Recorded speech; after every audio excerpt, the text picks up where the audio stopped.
Hello,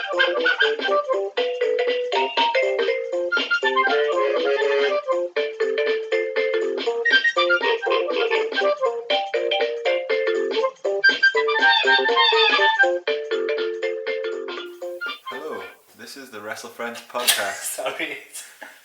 Are you laughing because I'm trying to do an introduction I was just for the first time? It's because you went and it was like, hello. This is why Dave normally does the introduction, because he's like a real human. I've got bad throat today. Sorry. I haven't finished. Continue. Hello, this is the WrestleFriends Podcast. My name is Mark, and his name is Dave. You sound slightly sinister when you do it. That's why it's funny. Sinister. It's sinister. It's, hello. Like I'm gonna do Naughty things. rapist activities. Mm-hmm. Would you like to tell people about the benefits of lemon and honey?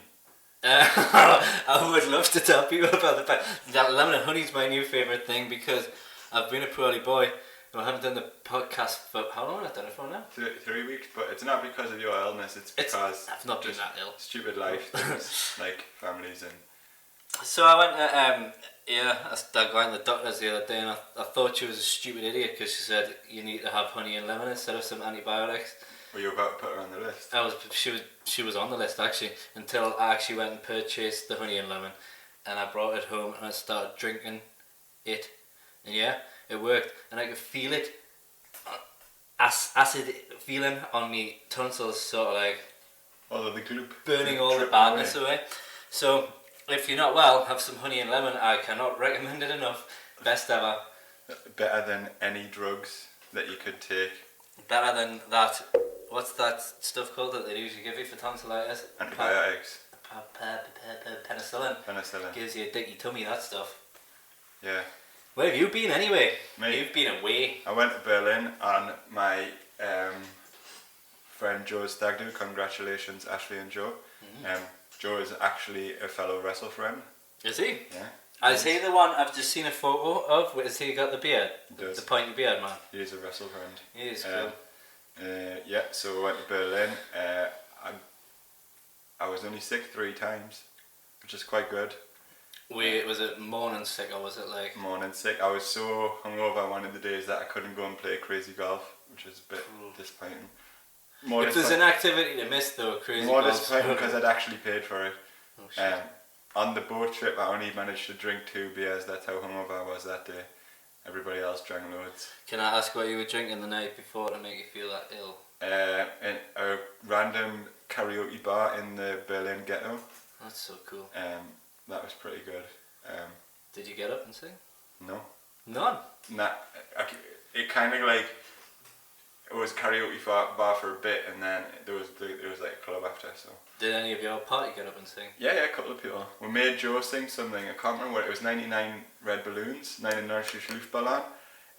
Classic. But he sung it in a death metal kind of way, so he like growled it.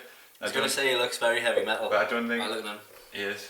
But I don't think the Berliners knew what they would have just made his day by describing him as heavy metal, by the way. They do weird things, like, because when I used to work in Amsterdam, there was, not Amsterdam, I used to work in Holland though, and there was a bar like that where we used to go drinking, where it used to be you could get up and grab a microphone and just start singing along, and then like later on you weren't allowed to do it.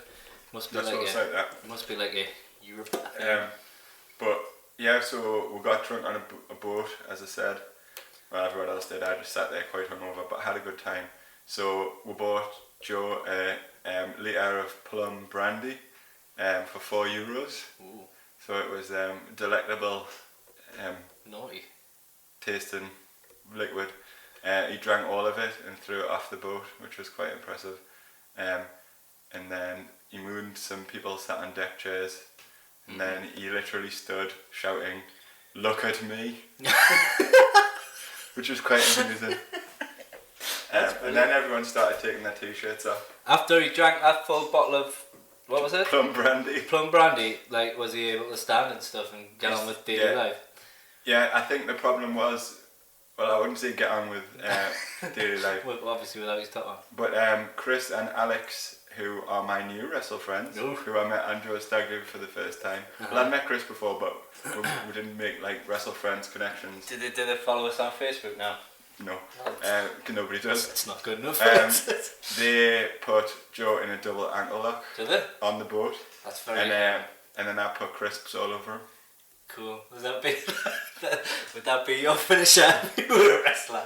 Get 'em, boys! I got the crisps. So towards the end of the boat trip, like they started wrestling right next to a really hot screaming like metal barbecue and on a boat. So it started to become a little bit dangerous to the end. As soon as people started taking their t-shirts off, it was like, oh, shall we wrestle? So yeah.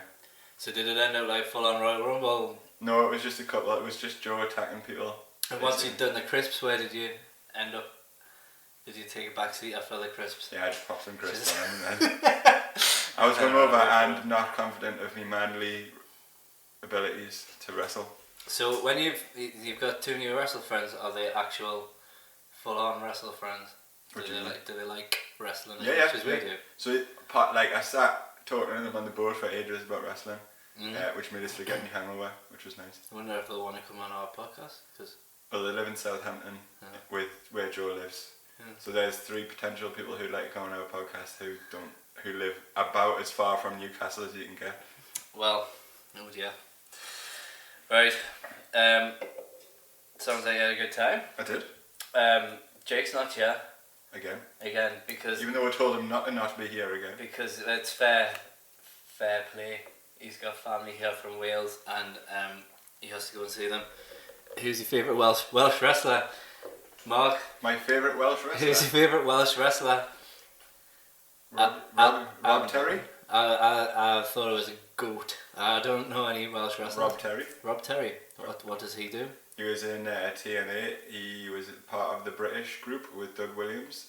Massive muscly. Is that when they had Team Canada and stuff like that? And Mason Ryan's Welsh. In fact, I'm just getting my massive muscly man mixed up. I'm not sure if Rob Terry is Welsh, but Mason Ryan definitely is. Mason Ryan was in the first NXT group. So yeah. I know who he is. I know which one. Yeah. Monster. Yeah. So there's my favourite Welsh wrestler. Do you have one, or am I just one? You've just totally won because I don't know any Welsh wrestlers. My phone's going off. Yeah. It's making things really awkward because... Would you like to answer the phone now? I wouldn't really like to answer it. No, I want to throw it off the wall at the minute. I'm just trying to stop it from vibrating on the bed. We're in a different location today, so if it sounds a little bit... We're in Dave's house. Tinny. We're in my kitchen, and if the fridge goes off, we'll tell it off. It's echoey. It's more echoey than our usual building. But we usually record at work and it's summer holidays and we couldn't force ourselves to go into work because it smells bad. So depressing. What's on the map? The map. On the map. Have we done what we've been up to recently, do you think? I haven't really been up to much. You've been up to much? You've been to Berlin. Apart from being in I got this cool badass tattoo. Yeah, I haven't seen the tattoo yet. There it is. It's very smart. It's like, do you like it? Describe it? It's an arrow. Now, there's method behind the madness. Is it like an Indian arrow, or is it a Roman arrow, or is it a Welsh arrow? It's a Welsh arrow. I don't know. It's just an arrow. Well, what I did is I found an arrow picture that I liked, and I took it to the tattoo man, who a friend of mine poo-pooed, but rubbish that tattoo. But like, I didn't listen to her, and I went anyway. I like it. It's cool. And what he did was he designed his own arrow because he said that the arrow that I'd picked was too many conflicting ideas, which he was probably right about. I think this is more like an Indian thing. Well, I got the idea was because that arrow is a tool for providing for your family. So that's what I am. I am the provider of food. I couldn't get an arrow tattoo. Well, you're a provider. You go to work. I go away, but I'm not the provider. Did you? I could get half of an arrow tattooed. Do you remember when you told us you were going to get a tattoo of Percy from? That's still going to happen. Me and my brothers. So the reason I'm going to get, if anyone likes the TV show Clarence, there's a character called Percy who's is like the Ralph Wiggum of the show. Yeah, he's cool. And my brother said I wouldn't get a tattoo of Percy from Clarence. on my leg, and that if I would, he would pay for it. So I'm gonna, because if your brother does, do something, you can't not do it. But our schedules are conflicted. But he's paid a deposit, paid a £10 deposit, so it's happening. I didn't know how I was going to cope with tattoo pain, but it was alright actually. And that's meant to be one of the worst places because your wrist, like, skin's thin. That bit down there, then by the wrist, was really, really, really, really painful. But he said I sat through it quite well, so I think now the plan is just to keep going up. Didn't he say you can't have like any pain medication because these things are earned? You have to earn your tats. And because a fellow man said this is how man things happen, you were like, oh. I disagreed. Fucking men. But it was cool though, and what happened was I was getting my tattoo, and there was another guy across the road lying down getting a really, really big tattoo on his back. And Vicky went out because my wife came with us, and she went out and she got a pack of beers, and he was letting us drink beers, and then I gave the man who was lying down a beer, and he was happy with his beer, and everyone was just having a merry little time getting tattoos and drinking beer. It sounds fun. It was good. Like, I didn't picture that would being like what getting a tattoo would be like. I thought it would be like really scary, but there was like kids and stuff coming in getting that. You know how like they're all going back to school in September, and it must be a good time to get your ears done so as they get healed properly. Over the 6 weeks, it was like loads of kids kept coming in. It was not what I pictured getting a tattoo to be. Not scary. It wasn't scary at all. It was it's obvious that they're going to want like a comfortable atmosphere. It's like fun for all the family. I don't think I'd take my son in, but I'm a little bit annoyed because your fridge just clicked on. I know. Well, I don't really understand what we're going to do about. If you can hear the fridge today, I'm really sorry. Fuck you, fridge. It's got no purpose. There's not even much food in it to warrant it being on. Just that door noise probably annoyed you as well, isn't it? Yeah, well, yeah, what can you do? So I think we're finished. What have you been up to recently? I've been not well. I had honey and lemon and got a tattoo. You've been to Berlin. Sums it up, doesn't it? We didn't, yeah. So I think it's 3 weeks since we recorded. 3 weeks, poop. So our WrestleThoughts are probably going to stretch a little bit. So I'm going to start off by talking about Great Balls of Fire, which is still even sometime after the event an amusing name. It's hilarious. Because I've got other things I want to talk about in other places, we're just going to like briefly go over it. I thought it was really good. Pay-per-view, really good show. It was that long ago, I can't actually remember what happened. It was better than Battleground. Yeah, Battleground was boring, wasn't it? Yeah, there was bits of it I liked that I thought people shit on for no reason, but I'll get to that later. But yeah, really liked it. I particularly liked Alexa Bliss versus Sasha Banks. Thought that was a great match. Alexa did that weird thing where she fakes her elbow popping out. Did you see that? I thought, I listened this week to Edge and Christian's podcast from around the time, and I kind of agreed what they said. She used it at the beginning of the match. It should have really been kept for like the finish. Right. Because you can only do that for so long. Once before people are like, meh, you haven't really done it. And like I genuinely thought when I seen it, shit, like she's dislocated her elbow. So yeah, I thought they used it kind of in a ridiculous place, but I thought that both of them are really smooth in the ring. She's a good baddie, isn't she? Alexa, she's class. She's a really good baddie. I think she's got like good facial expressions. I think Sasha Banks takes some ridiculous bumps for her kind of body size and body type. There's been many a times where I've thought, shit, she's broke her neck or something, but she's good. I don't know whether she's just particularly bendy. Like a rubber. But so she can kind of get away with doing it. But there was a couple of spots in the match where she took a back bump off the apron, and she like got bent over Alexa's knee as well, which looked like really painful. But I can't figure out whether she's just bendy or she just does really daft bumps to get over.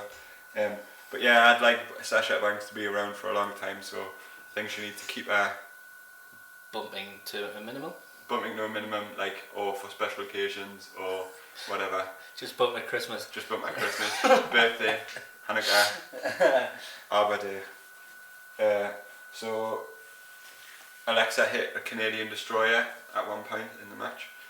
Do we just call it a destroyer because it was Canadian destroyer when Pete Williams used to hit it? Or so is it just destroyer? Just a destroyer now, innit? Which it really annoys us that the commentators don't call moves. Mm-hmm. It's just a what a maneuver kind of atmosphere. Like Corey Graves is like quite obviously like. You know who's good at doing that though? I've noticed lately, to the point where I actually think he's making shit up. Mario Ronaldo. He gives names to things, and sometimes I think that's not the name of that move. That's not the name at all. You're fucking full of shit. Or it's a move, or it's a name like somewhere else. Uh-huh. I think they seem to be able to do it on NXT because it's a slightly different kind of feel. But on the main roster, there's just a lot of like what a maneuver. And it's particularly annoying when it's someone like Corey Graves, who you can tell is like really well versed in wrestling and obviously knows his stuff, to not call it, you know, a destroyer. It just really annoyed us. It really annoyed us quite a while ago because obviously that's 4 weeks kind of thing. But now that I've thought about it again, it really annoys us. Is that that's probably the kind of thing that you think is messy? Because it's got a name and then it's got. I don't like being intelligence insulted, and I understand why they would do it, but like. I don't see how you're going to alienate part of your audience if you just say, brutal destroyer there. It's not. It's going to make me happy. It's going to massage my ego. Like, oh yeah, I'm a man who knows about wrestling. I know the name of that move. We could be friends. Just annoys us. But once again, we've talked about it before, wrestling's not for us. Sorry, I'm being distracted again because I'm getting rang again. It's just, I need to switch the phone off, don't I? Do you not want to go and answer it? No. Cool. Right, so Alexa wins, intentional count out decision. Love it when a heel does that. Like, perfect heel move. Just like, I've had enough. Take me belt, going home. Come on, they're everywhere, aren't they? What? WrestleThoughts. They're all over the place. So then had a brawl on the ramp afterwards. Banks double knees off the stage. She got a heat back after the Alexa's loss, unintentional, intentional count out loss. So that was good. I just think like seeing matches like this, the like mistake laden attitude era women's wrestling, sexist misogyny, like it just makes it so sad that even happened. When you get like Alexa and Sasha are hardly like horrible to look at. They're attractive girls, but they were just like presented in such a way like that, like absolute pro athletes, top of their game. Like, and that obviously that training's obviously so much better. They both of them came through the NXT system. Like they're so good in the ring, but like when people back in that Attitude Era were wrestling, like bra and panties era matches, like. Just mistake after mistake after mistake in the ring, like it's just sad that happened. It's the actual superstars now, though, aren't they? They're actually like they are superstars. It's even like in the little things like now, because you used to have a little, even on the computer games, you used to have like a divas section, and they're all under superstars now. They're all under the same category now, which is great. Sometimes still go for a sandwich when they're on though. I kind of look. More and more I look back at that Attitude Era, I think things about it weren't great and don't translate well to now. I know what you mean. Probably a conversation for another day because I've thought about this before and I don't want to distract too much from your WrestleThoughts. But so go back to Great Balls of Fire. Thankfully we had the last minute Dean Ambrose match done. Yay! Is it though? I don't really want to comment on the match, I just want to comment on the fact that it was finished and I was excited about it being finished. They'll probably go to SmackDown after SummerSlam and they'll probably start again. Yeah. I hope not. I think there's something else on the kind of horizon for the whole Shield, Rollins and... Yeah, can we breeze over that though, because I've got a thought about that. Mate. Alright, sorry. No, don't tread on my thoughts. I won't tread on your thoughts. So we could look at Roman Reigns and Braun Strowman in the ambulance match. Braun! What a weird thing that was. Can't remember what happened. What happened again? Is that when he went Raj at the end and then started smashing the Roman went a bit mental at the end of that, didn't he? Yeah, so there was a lot of clanking about, steel stairs, throwing each other off the stage. I thought it was funny that they had that match. You know, they had that match, that Heath Slater and Kurt Hawkins match. Yeah. What didn't really need to be. So I've got a timeline of that. Right. Okay. So go back to it, clanking about. Who won again? Let's have a look. It was Braun that won because Roman spat his dummy out, didn't he? So yeah.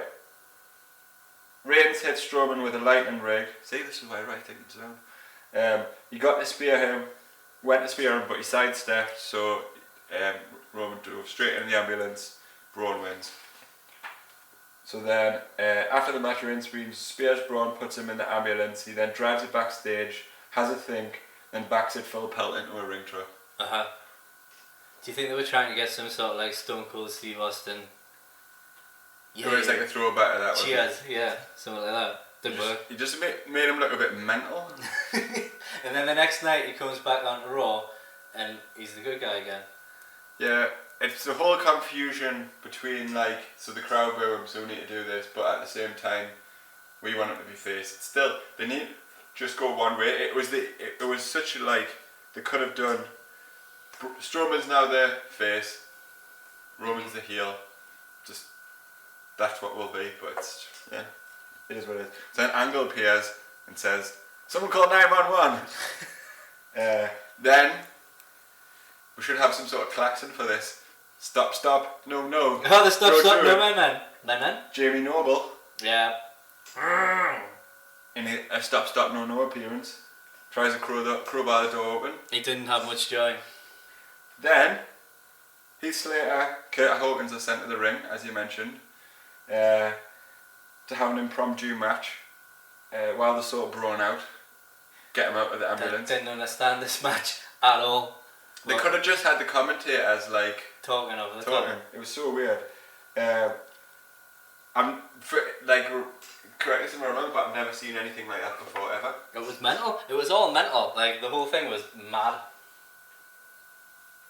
You then got a split screen of them two the wrestling. pointless match that no one's watching. And then the fire engine, and then they kind of just stopped with the match, and then he heard ding ding ding, Heath Slater wins. Nice win for Heath, by the way. Totally. That would have been Kurt Hawkins' 98th loss. He's up to 100 now. I think you probably would have had a couple more since then. Okay. They even got him like getting knocked out a couple of weeks ago by Aleister Black just to get an extra. I know, just whack him in there for it. He's getting paid to get beat every week. I don't think you would mind. I bet he's getting paid fairly well. He's travelling the world. So firemen attempt to open the doors. Angle and Noble look on, all concerned. Noble shouts, "Hang on, Braun!" Not sure. How do you do that in a southern drawl? Can you do it in a southern? Hold up, Braun! No? Yeehaw? Yeehaw, Braun! Yeehaw, Braun! So he's then dragged. That's this crowbar. Braun was then dragged from the ambulance covered in blood, which I thought was interesting. Like maybe he's a little bit of a shift away from PG. Yeah. There was a couple of things happening on that pay-per-view that were a bit more like, ooh, blood. Yeah, not PG. He then limped away, shouting, "Leave me alone! Leave me alone! Leave me alone! Don't touch me! And then that Leave was me alone!" it. I thought it might have been a little bit of a nod to maybe Reigns' angle.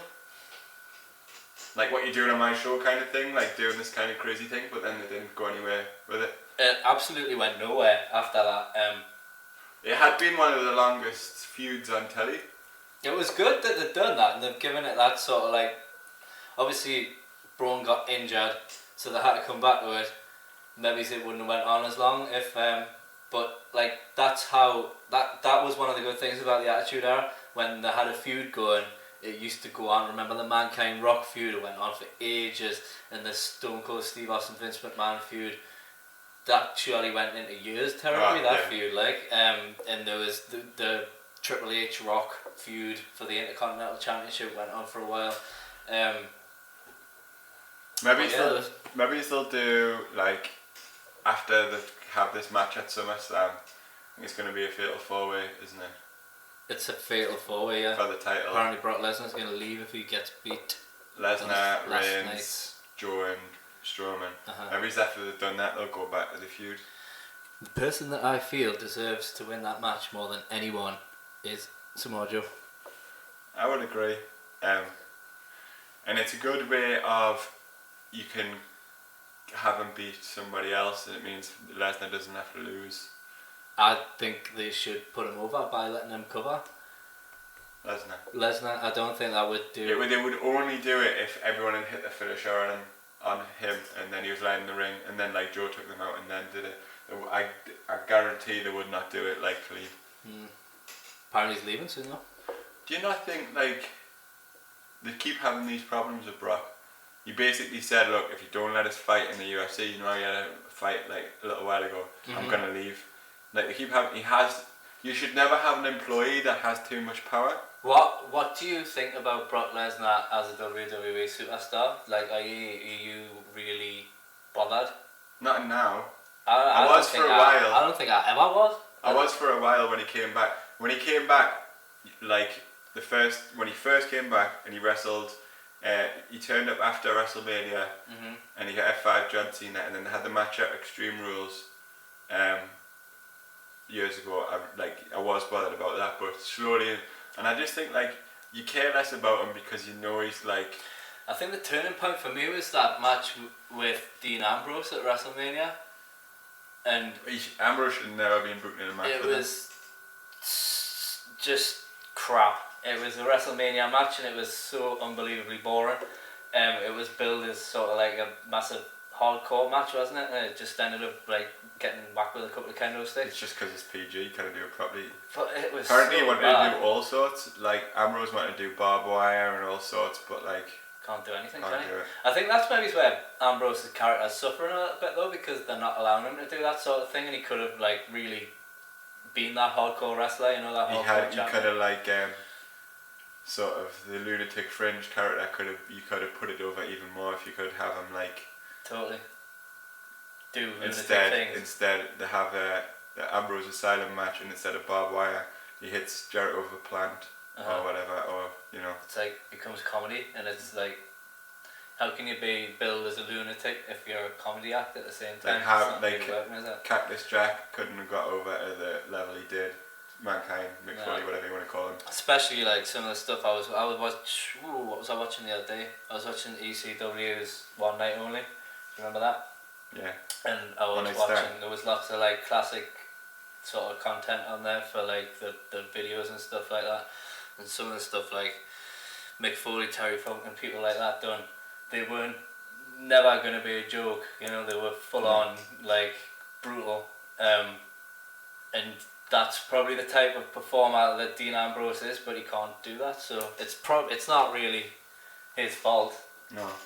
Maybe it's that we've just solved the Dean Ambrose problem, you know, how we keep hating on him. I think that's might be it, is that he can't be the character he wants to be in those confines. He's good on the microphone. He is good on the mic, and he's just comes across as a bit sloppy in the ring. We're giving Ambrose too many props this week after we've hated on him. I think I'm just feeling a bit sorry for him. I didn't mean to go down this road, it just happened. Let's go back to Corn. Let's go back to Corn then. It's alright, I'm going to hit on him a bit later on. So then, yeah, you had the Samoa Joe Brock Lesnar match that I was so keen to see how it came out. I don't think people seem to think that Joe got nothing. I think it was a lot better than what people online think it is. I think the whole Braun thing might have overrun a little bit, and I think that match might have ended up getting cut short because of that. Like, I don't know if it's just things I've read. Well, people online reckon that it overrun a bit, the whole Braun thing. But presumably Brock Lesnar's got so much stroke that like that just would not be allowed to happen, because it'd be like, well, Brock's going to be annoyed. Yeah. But apparently Brock's very impressed with Joe, so that'll work for Joe in the future, surely. Lesnar probably doesn't have that many people that when he wrestles them, he feels that he's not going to like hurt them. Like Joe's like got a solid enough like actual fighting background in terms of like the training he does and stuff, that like he could probably straight away Lesnar's going to think, well, he knows how he can go.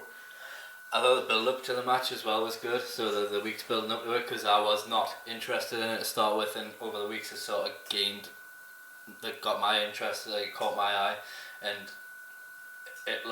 it's very rare that you get Brock Lesnar sort of like on the microphone. You get Brock Lesnar like talking, and he's very much like Paul Heyman does the talking for him. Yeah.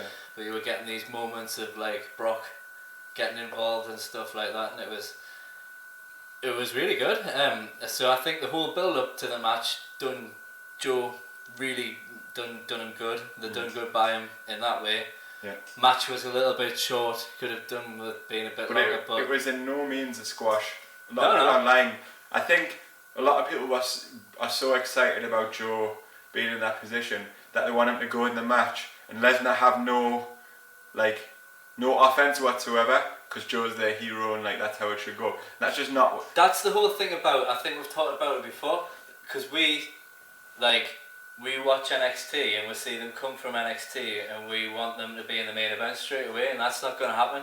Yeah. It's like Bit of patience. Chris Jericho didn't come from WCW straight into the main event. He had a slow sort of build up to that And point. I think that Joe getting in the main event has happened quicker than I thought it would do. Totally. But he can't just go in there and squash Brock Lesnar because nobody can go in there and squash Brock Lesnar. No. I think they gave Joe as much as they give everybody else and probably more. Lesnar looked like in jeopardy from the choke a few times.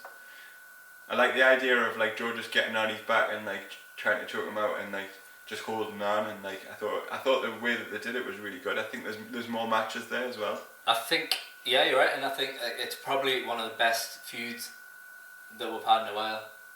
And also the one we spoke about before, the Roman and Braun Strowman one, it's been nicely done as well. It has. Could go back to that as well. I think we should. And I think that's probably, if you added up all the build-ups, probably about 6 months.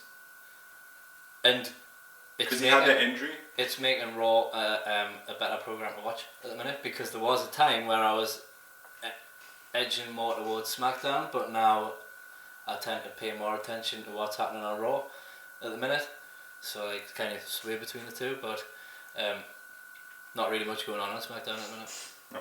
So that's the actually I'm 100% with you on that. It was like SmackDown's the place to be, but now I think Raw is kind of coming out on top. So I don't want to mention too much, like kind of Raw and SmackDown stuff outside of pay-per-views, but we did get the little announcement about who Kurt Angle's son was. Who would have seen this one coming? That was weird.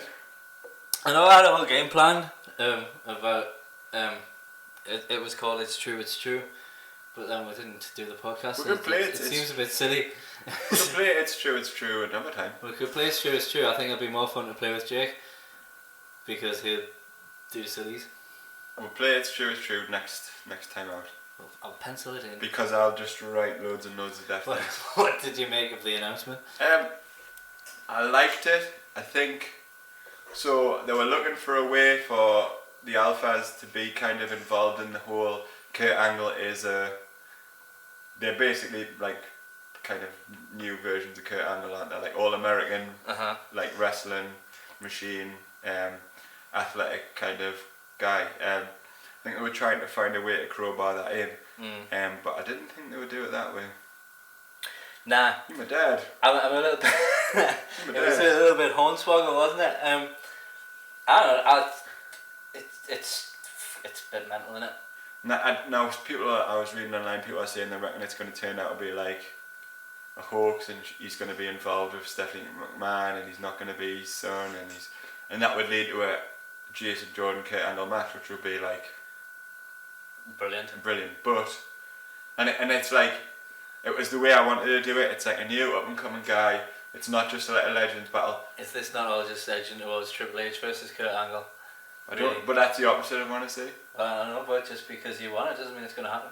Now they had the Miz interview Jason Jordan this week on Raw, like from his TV. I'd love to see him win the IC belt. A lot of people have said online that they'd like to see Jason Jordan IC champion versus Chad Gable US champion at WrestleMania. That would be pants spooging. That would be a good one for Survivor Series. Maybe it's like you know, like how they do the Raw versus SmackDown thing. Maybe it's be good.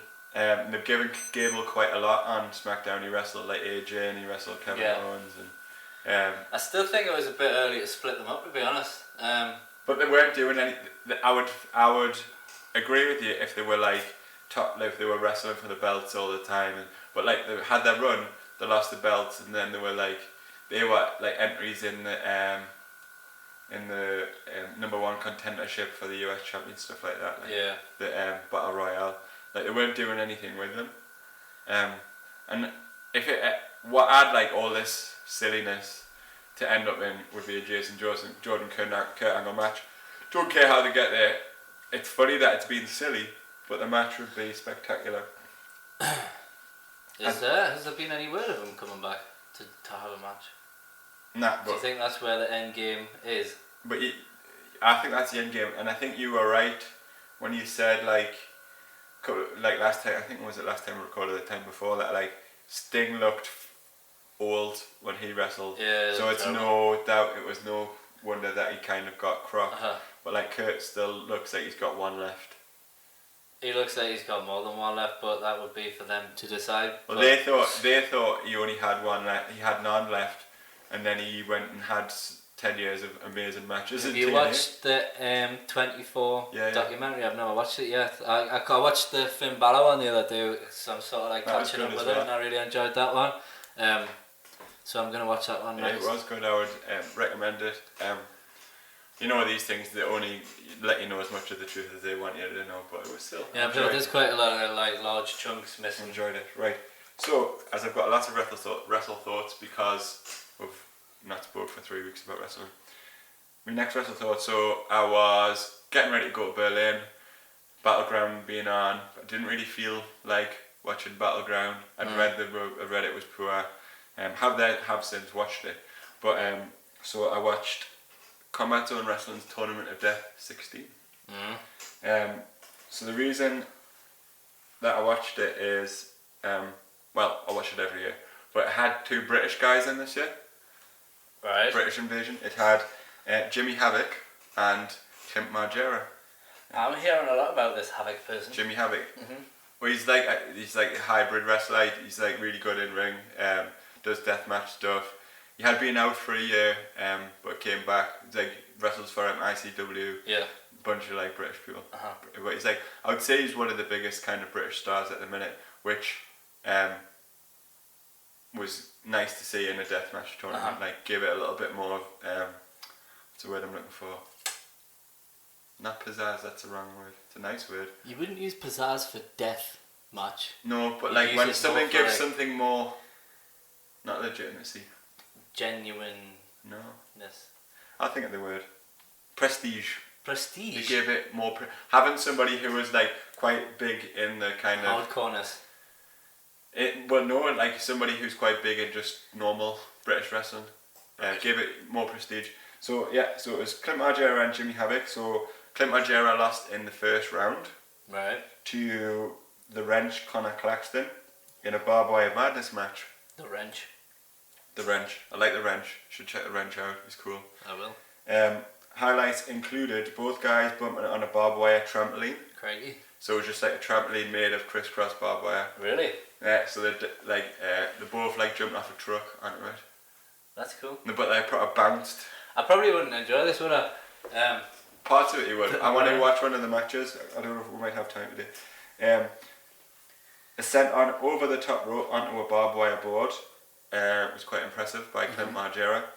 Curb stomp onto a barbed wire board. Lots of impressive hardcore action.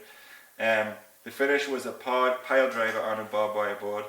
Margera got please come back chance, which was nice. He's from Wolverhampton area, like Birmingham area. It seems like lots of wrestlers come from the Birmingham area. I don't know if there's like a big like dojo there, but like a lot of the British guys like Tyler Bate and Trent Seven. Yeah. Isn't Pete Dunne Birmingham? I think so. Yeah. Like there must be somewhere around there that kind of trains people. So anyway, that was the first round.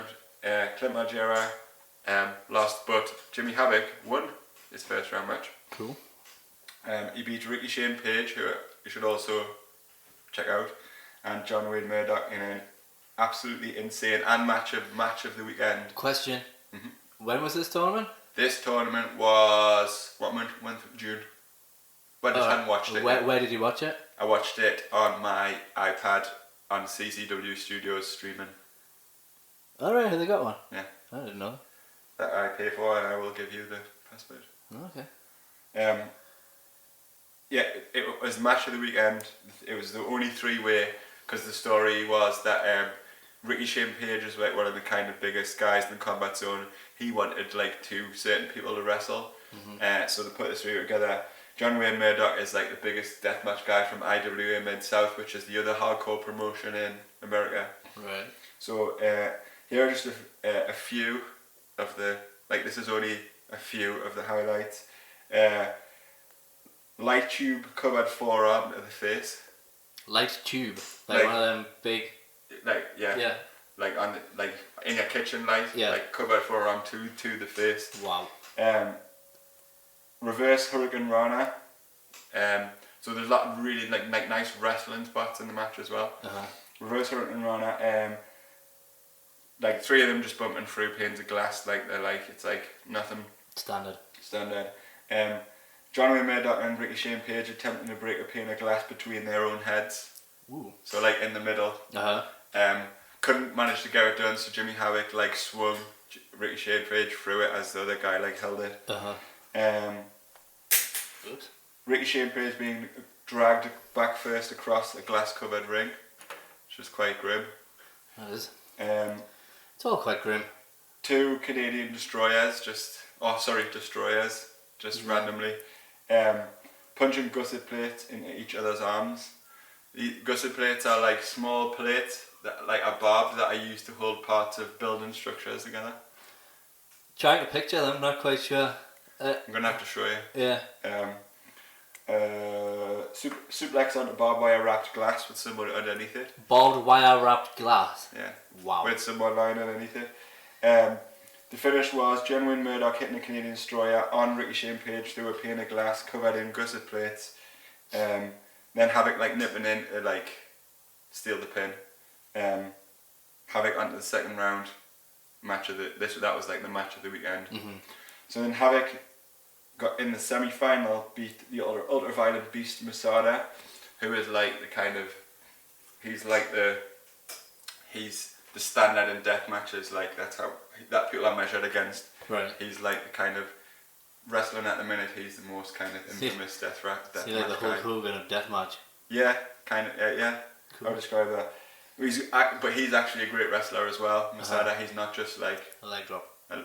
A leg drop.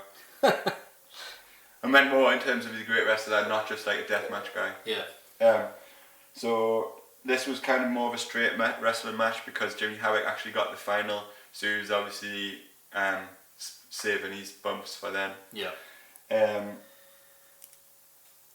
But yeah, they had kind of more of a standard wrestling match, but Jimmy Havoc won that, so he got onto the final, which was nice. So the final was Jimmy Havoc versus the Wrench Connor Claxton in a no rope, barbed wire, no canvas, panes of glass, light tube death match. Bit of a mouthful. So it had no mat on, it was just a plywood underneath. Yeah. No ropes, just barbed wire on three sides, light tubes, panes of glass. It was a perfect example of a death match, not too many bumps, but brutal ones, and then wrestling kind of intertwined. A bump off the side of the kind of side of the ring that had no ropes on onto like a flat part of cage with a piece of glass on was probably like the best bump in it. Jimmy Havoc got some like nasty gashes on his back. He ended up winning though, which was so British guy winning the Tournament of Death this year, which was quite exciting. Tournament of Death. That is it's I don't know how people don't die more doing that sort of thing. Guess kind of you learn how to do it. learn not die. Learn how not to die. Someone else nearly died. Nick Gage got... I feel like my life is like you should learn not to die. It should be one of your life skills. Just in general. Yeah, just learn how to not die. Yeah, Nick Gage got whipped into some ropes that were covered in light tubes, and one of them like splintered off funny and went underneath his arm. Ooh. And cut like one of his main like arteries. Yeah. And he was like bleeding out. They had to call like ambulance. Risky, had to call an ambulance, air ambulance out. He died 3 times, but they've resuscitated him. He wrestled 3 weeks later. No way. 3 weeks later. Shit. Nick Gage also was out of wrestling for 5 years because he robbed a bank and got put in prison. Did he? Yeah, it's quite a character as Nick Gage. So, lots of loopy people involved in. You've got to be loopy to do that anyway, haven't you? Yeah, but apparently when I listen to like shoot interviews, like the deathmatch guys like have no, they've got no ego whatsoever. Yeah. Apparently it's like, then like straight up wrestling guys are like dicks, but like the deathmatch guys are like the kind of, like and they're like, and they're like beat each other with head with glass and stuff. Weird, isn't it? Wrestling's a weird old landscape, isn't it? It's a funny old place. So yeah, I also watched Battleground, but yeah, I'll talk about it briefly. I thought it was a better show than a lot of people thought it was. I agree with you on some of the matches, but I'll let you finish. I just like how Jinder's going from strength to strength. I like the addition of Kali. Regular edition, do you think? Yeah, I think it's going to be. I haven't seen him since. Have you had a SmackDown since? One. Was Jinder on it? Done the whole John Cena thing, didn't he? Yeah. Maybe he's not. Maybe he's just a winner.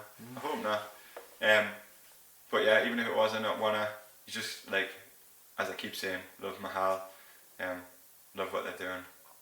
Quite a lot of funny endings to the matches, wasn't there? Yeah, well, there was the AJ Kevin Owens botch thing. Was that meant to happen, or was that like? I don't think it was meant to happen because he dropped the belt back straight away. Yeah. So who knows? Something funny going on. But there was also the funny end to another match that I can't remember. What was it again? Who fought again? Was it the Nakamura Corbin match, which finished in a disqualification? Yeah, it was Corbin low blowed him. Yeah. Just to get out of the match. And it was a good match. That I think it was a physical, hard-hitting match, which you've come to expect from the likes of Baron Corbin and Nakamura, and then that ended it a bit odd. It was a bit flat at the end. I really enjoyed the New Day versus the Usos. I thought it was a hell of an opening match,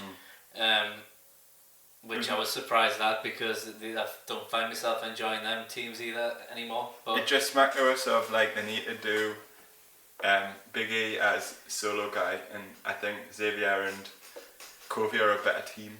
Do you reckon? Yeah. I think they'll. I love Xavier Woods. I think they'll sell that one for all it's worth. Do you not reckon? Oh, I love the New Day, but I think just for the future. Yeah. I love Xavier Woods' elbow drop where he dives all the way across the ring. Yeah, it's really good. It's really impressive. But yeah, I don't want to go on a Battleground that much because I've just had a look, I've talked for 50 minutes. 50? Yeah. So 10 minutes for how's he doing, and then 40. Wow. And I'm not finished, but I am finished. So if we're only going for an hour show, I've got 10 minutes to do everything I need to do. No. Yeah. Do you want, you know how we're going to do that other question?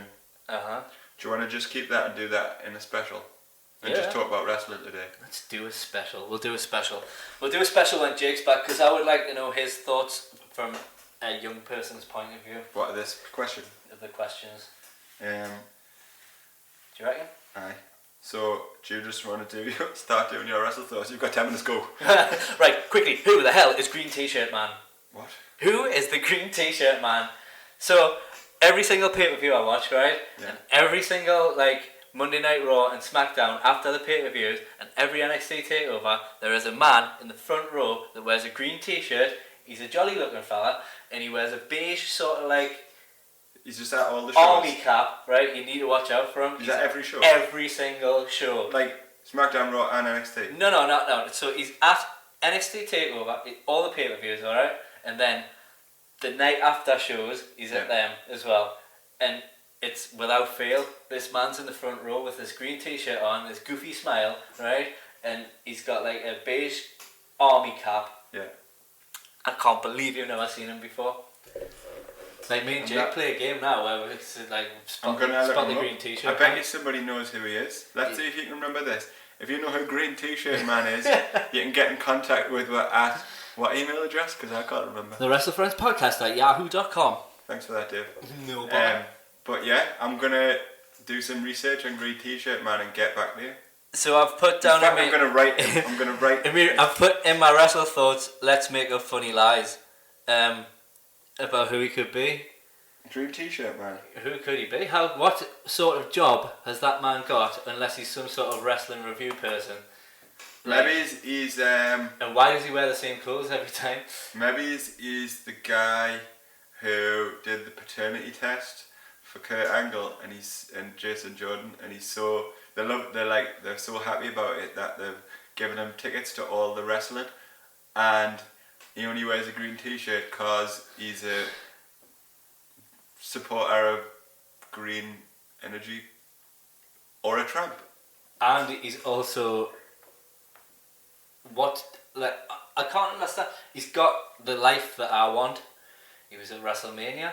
He was at everything. He's at everything. He'll be at SummerSlam. You need to watch out for him. And then the night after. Actually, what I urge you to do is I urge you to go back and put Battleground on and look out for him, and NXT Takeover, and also Great Balls of Fire.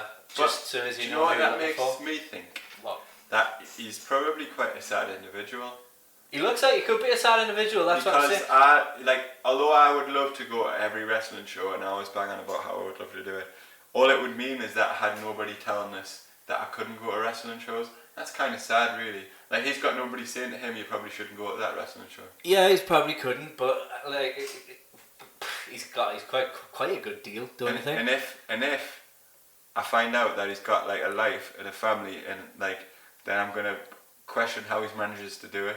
I like to think that he's inherited some money somewhere down the line, and what he's using his money for is to live out his dream of watching wrestling all the time. Here's a question. If somebody said to you, you have to wear this T-shirt. It's a stupid T-shirt. It's green. You have to wear it every day for the rest of your life. You're not allowed to wash it. Don't know why I've added that in. You're not allowed to wash it, but you can go to every wrestling show you want. Front row. Would you do it? Well, but you have to wear it in every other. Do you have to wear it for bed and everything? You have to wear it for bed. When we go to work, you could put a shirt on top of it. So you've got to wear the green T-shirt forever? Yeah.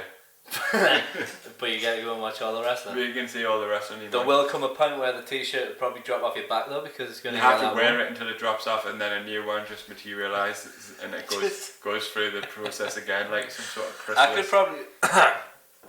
I could probably live with a green T-shirt on. For all the wrestling. But because you've got to wear a T-shirt anyway, you know what I mean? Nah, some days you might just want to wear a shirt. So sometimes I just wear a jumper. What if you're hot?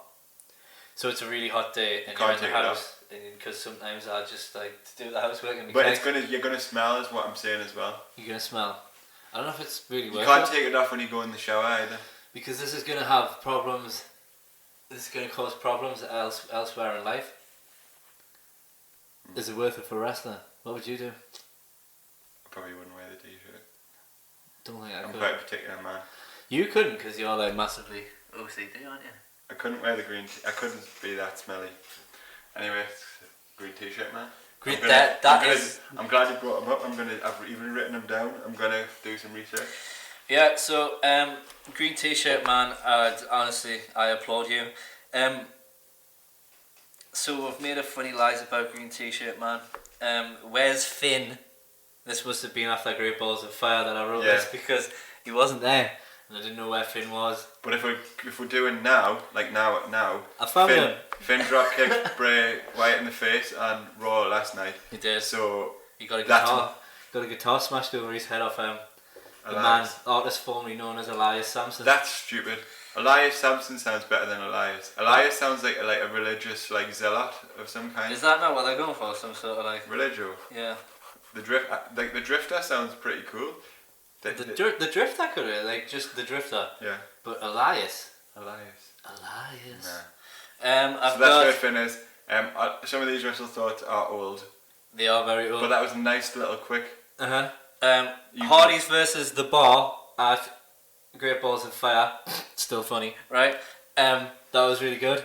I really enjoyed it. Let's go back to my notes. Have you got notes on this? Because I just didn't use them because I spoke for 40 minutes anyway. You can talk about it if you want. I I just really enjoyed it. I thought it was good. Which one? The thing I thought was most intriguing about it was that they were acting more broken than normal. Yeah, there was a lot of breaking. And also, I've actually wrote next to it breaking ? Could they be breaking? There's lots of crap going on at the minute involving that case, and the guy from Impact claiming that he owns it because he created it.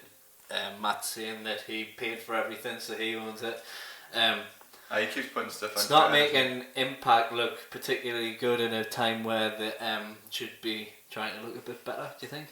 Yeah, it's probably going to do well for Impact just to break ties with the Hardys. Say you do what you want because we're concentrating on ourselves, but who knows why they're doing it. What did you like particularly about the match? It was brutal. It was very hard hitting. There was blood again. I knew I liked the match. It was you only like blood matches, don't you? It was that long ago that I can't actually remember what I enjoyed about it. What I it was a particularly very enjoyed, good match. This is why I write everything down. People laugh at this. People laugh at you, but I had intended to talk about this the day after I wrote it.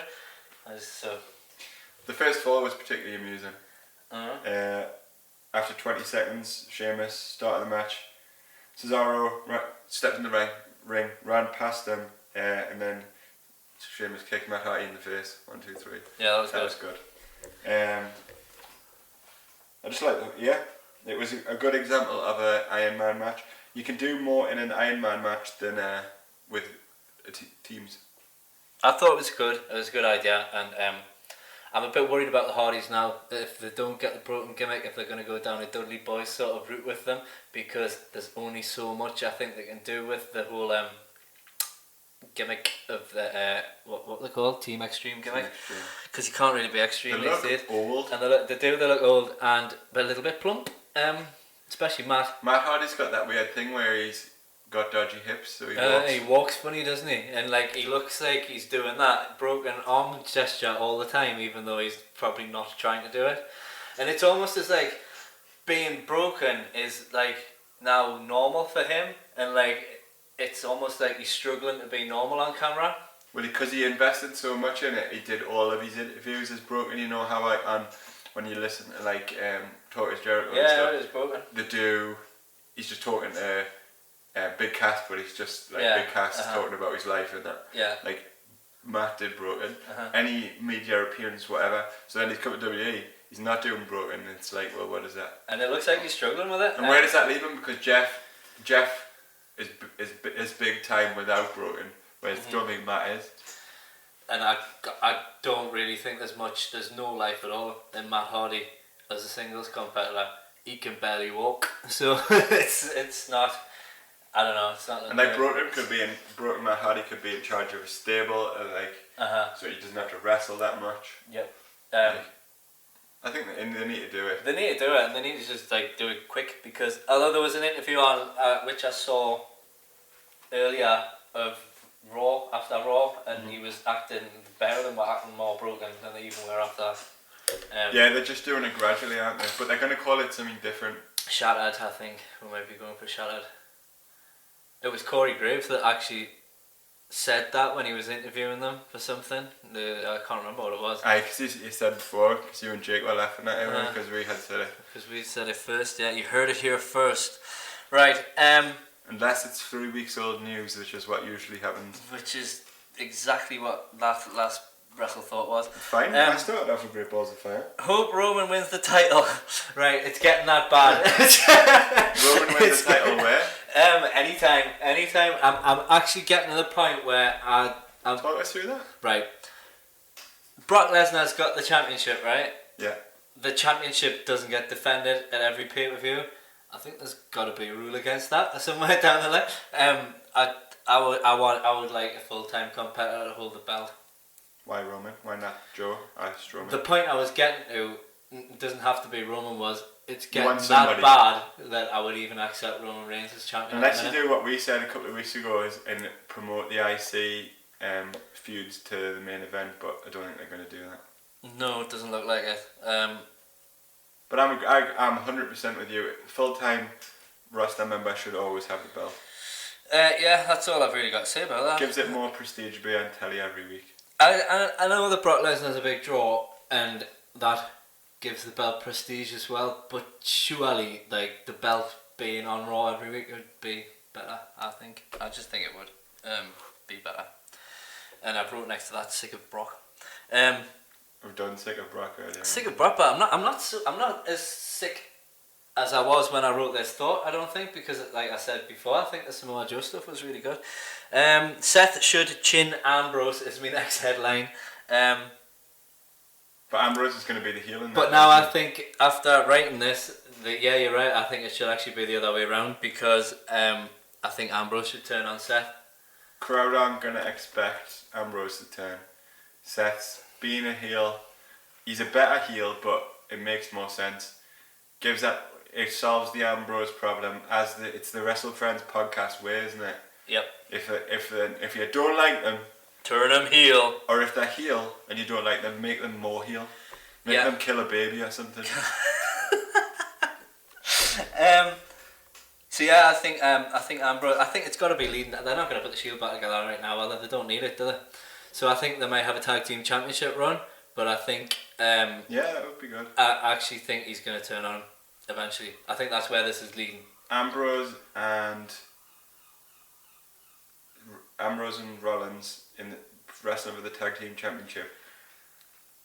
Cesaro and Sheamus. That's quite a big match.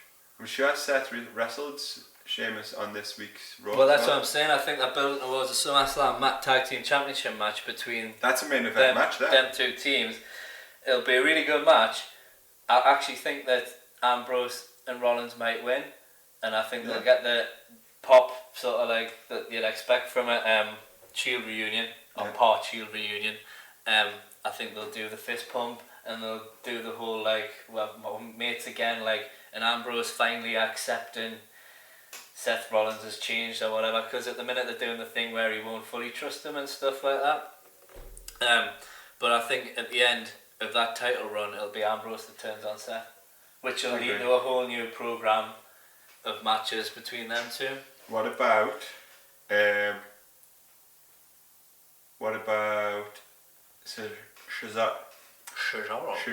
Cesaro. Say that again, Mr. Bond. I'm sure I've done that a few weeks ago as well. Cesaro and that would Sheamus. be a good name for their team. Cesaro. The bar's good. The bar. But it sounds less gimmicky than Cesaro. I've heard Sheamus is going off to make a film, so they might be actually going to drop them belts soon. So it probably will be to Seth and Ambrose. How about one of them try to hit Rollins or Ambrose with a chair? They've taken chair off them, won the match. But it's Ambrose is still in the ring with the chair at the end. They're like kind of celebrating. The Bar come back to get in the ring to try and attack them again. Rollins is still in front of him and Ambrose hits him in exactly the same way that Rollins hit them. That'd be good. That'd be a good way to do it. It would be an interesting thing if you put Roman in there somewhere. But you know what? My thing would be why. Like, why you have to do it, and almost have to do it in an interview segment. You're not going to do it as soon as you win the belt, because why go for the belts in the first place? I think they'll have a title run. I think they'll have quite a decent title run, but then do it after. I think it's all leading to that point. You could get Roman involved. Neither of them are in the title picture at the minute, and they don't really need to be, because there's a lot going on in the title picture anyway. They both had it, you know what Ambrose I mean? Ambrose and Rollins, I think, are more kind of solidified in their positions than like Finn or Joe and people like that. So I think a nice little tag team run for them. Championship. They've got a championship for a little while, and then they've got the next few months planned out for them. Really, that could run up to WrestleMania. Really, that if they turn on each other, and then that could lead to their WrestleMania match. So yeah, that's where I think that one's going. I like that. I've got Eric Van Gerwen is my next headline. Who is Eric Van Gerwen, I hear you say? Who's Eric? Is that green t-shirt man? It's not a green t-shirt man. This is my new bad guy who I've created for our fake universe. And 2K17. No, this is just in life. You know how I've got an imaginary universe in my head, which now contains Double C, your shit stain, and and Jake's American Vader. And Jake still hasn't talked about American Vader yet. Yeah, we'll probably talk about. I don't think there's that much to be said. We've spent a lot of time over the summer vacation creating Double C and American Vader on the PlayStations. What character was the last? What's the guy? Eric Van Gerwen? Eric Van Gerwen, so... We made him on the weekend. I haven't made him yet. I was just thinking he made a good bad guy. This is an actual person that I met once though. So I used to work in Holland, and my manager on the site was a guy called Eric Van Gerwen, and I was lying in bed because you know how wrestling keeps us awake at night sometimes. Oh yeah. And I was lying in bed and I thought, shit, that guy would have been such a good... He was like quite the character. They thought he was such a like ladies man. He used to wear like a black t-shirt like this, but it was skin tight and he was ripped. And he used to just like, we used to work on a boat and he used to just like stomp around the boat. Was he like, mocked? Was he mocked? He was mocked by the... So Could he probably beat you up? There was me and 3 other lads from England working on it, and everyone else was German, and I think they were his little squad that he took everywhere with him. So he wasn't mocked by them, but he was by us. If you'd have heard of it, he probably would have took that out. But there was could this... Could he have beaten you up? Yeah, he was a prize. He was quite the guy. He used to turn his nose up at and stuff, and fucking idiot. And he was one of them. But there was this one time. Was he the gaffer? Yeah, he was a proper. He was like an absolute guy. I wish I had a photo to show you because he would totally know what I mean when I said he would have made. Where was he in charge of the like? He was in charge of the job. Right, of yeah, the I suppose you job. can't mock him that much, can you? No, but there was this one day where a bird got into the vessel, into the boat. And I didn't know about this, but my mate was like running around this room with Eric Van Gerwen trying to catch the bird. And I walked into the room and they're both running around with towels. with towels trying to catch the bird. I think they had towels anyway. Might not have towels, but they were trying to catch the bird. And I just remember seeing the bird and and Eric Van Gerwen going to me, mate, don't be scared, he's getting tired.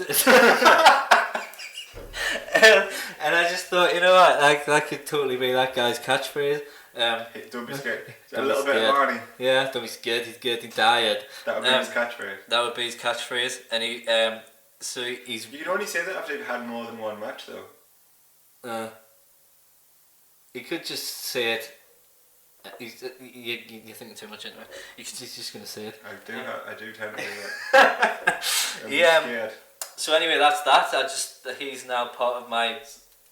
So we have a black t-shirt. Black t-shirt and, you know, like green combat pants. Yeah. I used to wear them all the time with work boots. So you look a bit like... What's in wrestling, what's his... Like, where's he come from? What's his Barry Foreigner? Of course. Foreigner. Barry Dutch Foreigner. So that's Eric Van Gerwen. I keep pleading to people to email in ideas for your characters for our universe that I forgot the name of. Was it the WrestleFriends Wrestle Federation or something like that? The World WrestleFriends Federation or something like that. WWF or something like that. Yeah. If people start listening to our podcast ever, then somebody might do that. Just like if someone ever emailed us like actual email, it would be really nice. Speaking of emails, we're getting annoyed at people that don't exist. People aren't listening, and we're getting annoyed at them for not listening, but we don't know who they are. It's just like stupid idiots. Just email us. Calling someone a stupid idiot is not the way to get someone to email you, is it? However, my next wrestle thought is something nice. I'm gonna get it up on my phone now because this happened a while ago. It was an email, not an email, but a friend of mine that messaged us. Now this was about my wrestle dream, remember? About Brock Lesnar and me catching his turd for some mad reason. And he had a shit on his face. Yeah. So I got a nice email from a friend. So then the actual dream was based, like, it was an actual real life scenario that happened. Apart from Brock Lesnar wasn't there, there was an actual like bully there in Brock Lesnar's place. So the guy who was with us that day, who funnily enough heard the show, and he messaged us a lovely message. So he said, "Hi Dave, I've been listening to your podcast, and even though I'm not into wrestling like I used to be, because like most people grow up with, I think it's quality. Only 2 episodes in so far though. Couldn't help but think about your wrestle dream. Was that the time I got my head banged off your front door?" Yes, it was. But yeah, I thought it was really nice that he got in touch. I haven't actually spoken to him since school, so like 16, and now I'm 30. Would you count that as a new wrestle friend? Probably would. Or like a recovered wrestle friend? Recovered wrestle friend. It's like we've thrown the rope of friendship and reeled him back in. Imagine if he got back in wrestling because of your podcast. I think one day we should get him on the show and brainwash him into like in wrestling. Make again. him like wrestling. We'll just do the whole history of wrestling for him. Apparently he pissed himself laughing when he heard the story. Don't have accidents though, just like go to the toilet, man. I thought it was really nice. Nice. Really nice. It's the closest we've had to correspondence. It is, so I thought I'd read it out. Thanks Tony, thanks for your niceness. What a nice man. I've got loads of thoughts. Well, just not cap it. I've got loads of thoughts. Hardy's face paint. This is funny. Jeff freaks us out. This is weird because they're doing face paint, it seems, in house shows, but then it comes to the main show and he's not doing it. Why? I ask you. Maybe Jeff just wants to do it for his own artistic hippie reasons when they're on tour, but like because they're gonna go in the broken direction in the future, like Vince doesn't want him to do it. Spend the time doing it, maybe. Could well be. It freaks me out, that thing though, when he draws eyes on his eyelids. His eyes. I'm like, whoa. I've put / could singles run be coming, because it was really when he was on a singles run he used to do that. Could be, don't know. As I've said before, the face Jeff singles run's what I want. I want to see that. Do you think he's still got it enough to pull off big singles matches? Do you? He did a crazy dive off the ladder at WrestleMania. True. Apparently that ladder match the night before against the Young Bucks at Ring of Honor, really good. Yeah, apparently they were worried that they were gonna, because they obviously knew it was gonna happen, and I think they had a little word with the Bucks and said like, look after her. But they still did loads of mental things. With Matt's crazy old man hips. He walks along like he's sat on a horse for 10 hours. Going, oh, that's not actually part of his broken thing, that's pain, isn't it? Oh, my hips, they're broken. Oh, delete. Wonderful. Delete. I've got Alistair Black versus Bobby Fish. Good debut. I thought it was a good match. Can't really remember it now though, but writing it down at the time. Well, he's just in the process of finishing up all of his previous dates. I think Bobby Fish would be a good addition to the NXT roster. He's got a lot of experience. He is a veteran in the ring, and yeah, I think he should be one of them that just hangs around NXT and he's an NXT guy. Which leads us on to another wrestle thought, which is over here. I've read that there's another superstar shake-up coming after SummerSlam, which is, I don't know, I'm still a little shook up after the last shake-up, and I'm not really sure we need another one. I disagree. I think like as many shake-ups as possible, just to keep it week by week differently. But I've also read this might be a bit different because some stars could be going down to NXT. Yeah, I've read that as well, that they're going to do that. So presumably be the NXT stars like your Bo Dallases. Yeah. I've got Dolph Ziggler in my head. Dolph Ziggler would be perfect. Why not though? to develop these superstars. It doesn't matter if they've had a good run in WWE in the past. If their characters aren't working anymore, then they need development again. So why not send them down there to be developed again? But that's the issue though. Like, you can only send Dolph down to be developed if you've got an idea of how to develop them, and you don't want to sacrifice any of your main roster talent. And we're saying send them down, Just send them across, isn't it? but it's sending them across because they're probably going to have a better time. You know that? Do you know on the main roster you don't get your flights or your buses or your like cars or hotel rooms paid for, but on NXT they do. I'm a bit worried that they might mess NXT up by doing this though, because if they send too many people over to NXT, they're going to have to extend the show. We've talked about how the hour fits in nicely into our week. It could spoil things for our viewing. I saw something online that was then interesting that made us think. You know when we were talking about that TV title match that I got you to watch, the Dustin Rhodes one? Yep. And Steve Austin. What about an NXT television title? So you do, but then it's this is another thing I was going to talk about. 1 hour 15 minutes, and you have a TV title match.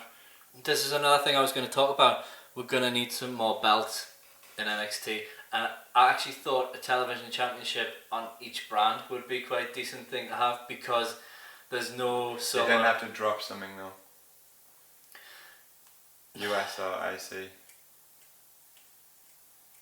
I don't think you need a drop, because there was always 3 belts, wasn't there? There was always like, you had your European in WWE, but you had the television title on WCW. Yeah.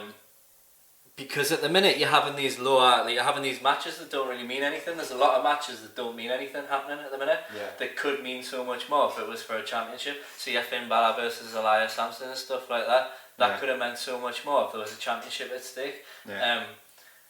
And I know it's just a television championship, but like it still makes that match a little bit mean a little bit more. You know what I mean? There's a lot going on like the mid to lower card. Got the Cruiserweight Championship as well. Yeah, but. So maybe you could have your TV title on SmackDown. I also think the Cruiserweights should be a show of their own in wholesale. Well, that would fix the problem. That's like a perfect fix to the nobody cares. It's on before SmackDown, I think. Just nobody wants to see it.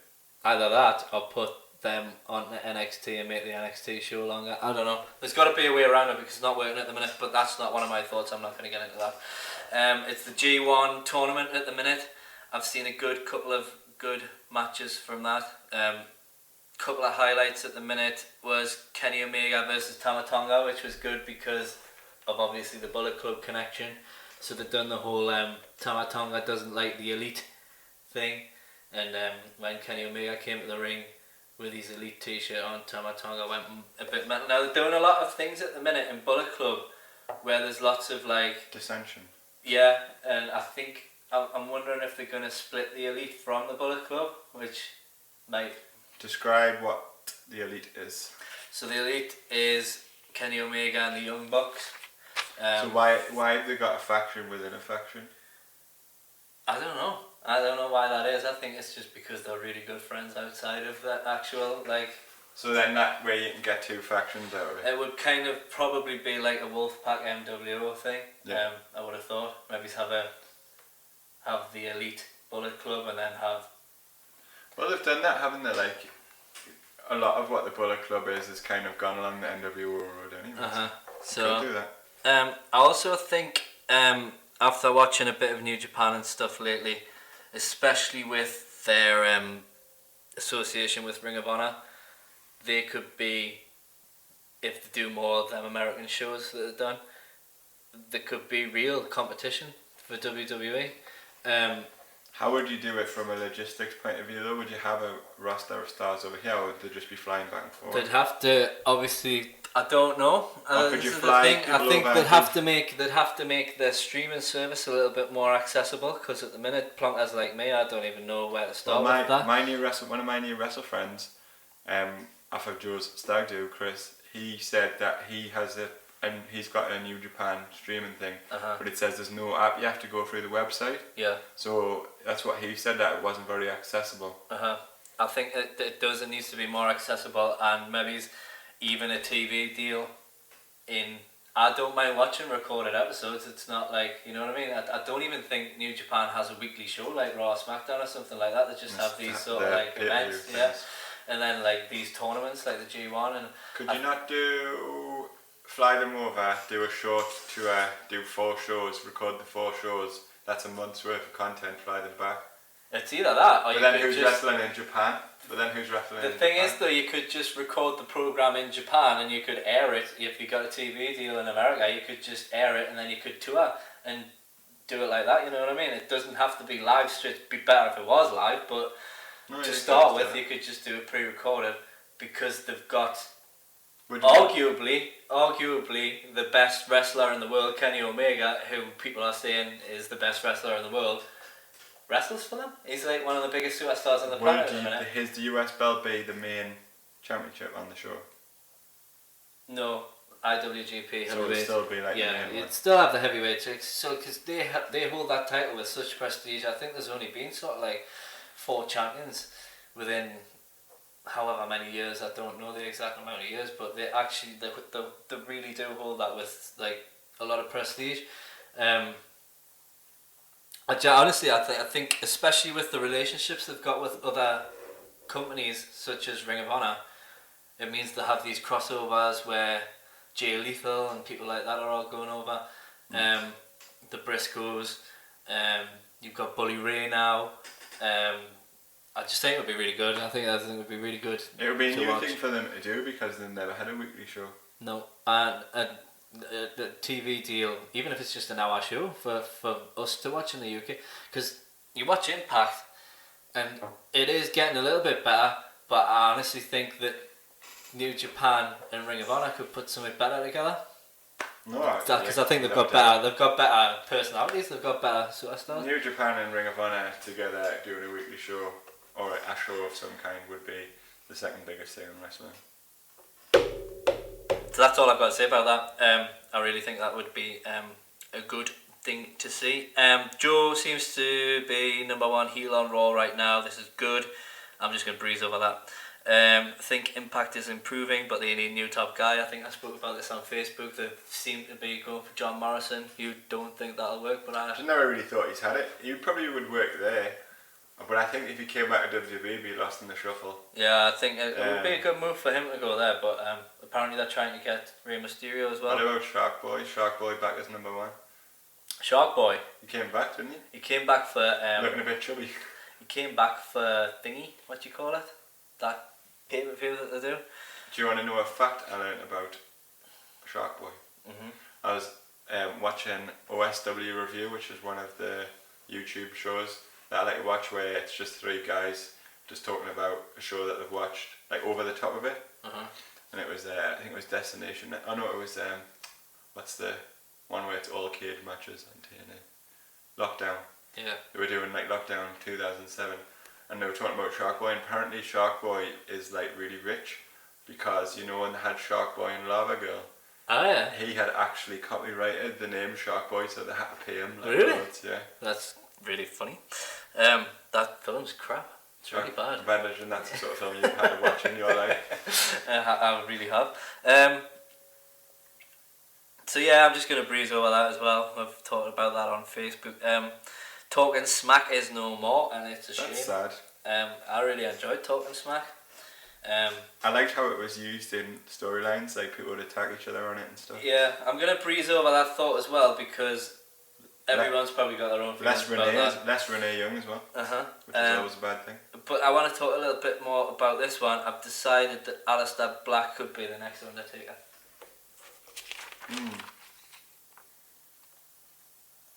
I don't know. Yeah or nay? Nay. Why? I think it's always bad to say this is going to be the next of this. I just think, see, you're getting a sore ass now. I know, man. Dave's chairs are like high and hard in his kitchen. That's what I just wanted to clarify. That is why we've got sore asses and not being like touching each other's bums or anything like that. See, that's what all the clanking it is. I think I'm losing use of my leg. Getting bum pain. I always think it would be better just to have Aleister Black as a new Aleister Black, but I see what parallels you make in the kind of like if you're looking for someone to be the new sort of like face of fear, because Bray Wyatt's not that scary anymore. Demon Finn. I had another thought about that actually. I think that they should turn Gallows and Anderson face and put them back with Finn for a bit, and they could go up against the Miz Taraj. That's just a quick thought for you. I like that. What do you think about that? I like that, but it looks like the club are involved. It's the club, the Revival, and the bar. No, yeah, the club. For now, I think it's looking like it might be a triple threat, isn't it? But they're going to be looking for something after that, aren't they? So, just food for thought. I like it. That's it. That's all my thoughts. I know there was lots. Breezed over them as quickly. I think Alistair Black's got massive potential. Alistair Black's probably my new favourite. I think he'll go up and do well. I I think hope they're high so. on him. I hope so. I think they like him. What's next on the map? Extensive WrestleThoughts by us today. WrestlePoetry, WrestlePoems. which is obviously the highlight of every week. That's the highlight of any day. Do you want to go first? You know what? I realise we've not done Well, any theme songs. That's a sin. It's too much of a sore throat. Shall I do it? Do you want to do it? Um, The fridge is back on. WrestlePoetry! I couldn't do that because my throat. That is going to be so loud on the microphone. I apologise to whoever is listening. Do you want to go first? I apologise to those 3 people that were there. Because yours is drunk. It was, yeah. Poem. So, like, wrestling follows me everywhere. It's in all my thoughts and my dreams and my life. So, little bits and pieces of wrestling happened on my friend's stag do, and that I'd like to share with everyone. My poem is called Wrestling Follows Me Everywhere.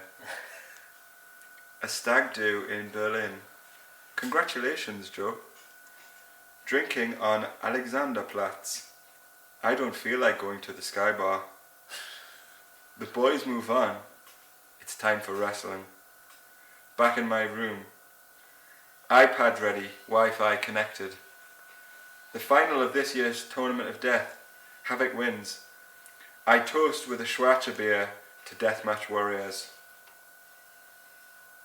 A karaoke bar and a hangover later. On a boat, beer flowing, heavy metal playing, throwing empty bottles of plum brandy into the river. A conversation sparks. Mahal, New Japan, and Roman Reigns discussed. WrestleFriends made. Crossbodies on the poop deck. Attempted F5 on the barbecue. Where are the stop no men? We need our boat deposit back. That was classic. I love how like now got to get the stop no men in there like every single show. I know. I don't feel we've discussed stop no men nearly enough. There was Jamie Noble. Can you think of any other instances of recently? stop no's? No, but I haven't watched Raw this week. I haven't watched any of the highlights. Nah. I almost just want to cover all. I want to watch every wrestle show just so I can compile every moment of stop no. There was a stop no moment, but I think we've already talked about it. There was Adam. We talked about Adam Pearce popping up. He was a stop no man a little few weeks ago. Yeah, you spoke about that. Can't remember who that was for though. I think you spoke about that on Facebook. I'm not sure we talked about it on the podcast. Anyway, stop no. So anyway, mine is about the legend that is green t-shirt man. So I just need to compose myself. This was written a few weeks ago. So usually, like, if we don't do the podcast straight away, what I do is I sort of like I write these poems and then I leave them and I don't read them again until I actually do the show. So it becomes as funny to me as like fresh. Yeah. So, who's the man in the front row?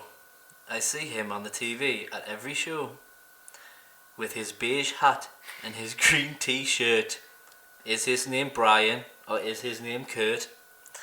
It could be Fred, Jimmy or Ray. He must just watch wrestling every day. If he does, he is living the dream. He must have had mad money. He must have had a mad money making scheme. He can afford to go to every pay-per-view. I wonder if he pays his bills or if they are overdue. Green t-shirt, man. Your life looks geek mint. I want that life, but I'm always properly skinned. That was it. I like that. His name could have also been Bert as well. It could have been anything. Yeah, that's the point I was getting at. I think we need to look into green t-shirt man. How would you feel, right, if just like you got an email out of the blue in a few days and it was green t-shirt man? I haven't said anything nasty about him. No, but not in that way. But he wants to be your friend. I would love to be his friend, But you can only be his friend if you wear green t-shirt 24/7. If I got to sit in the front row with him at WrestleMania, I'd wear a green t-shirt for that, and I'd wear a beige hat, and I'd go. Like, Does he do that for put you? a funny face. Yeah, Dave did a funny smiley face.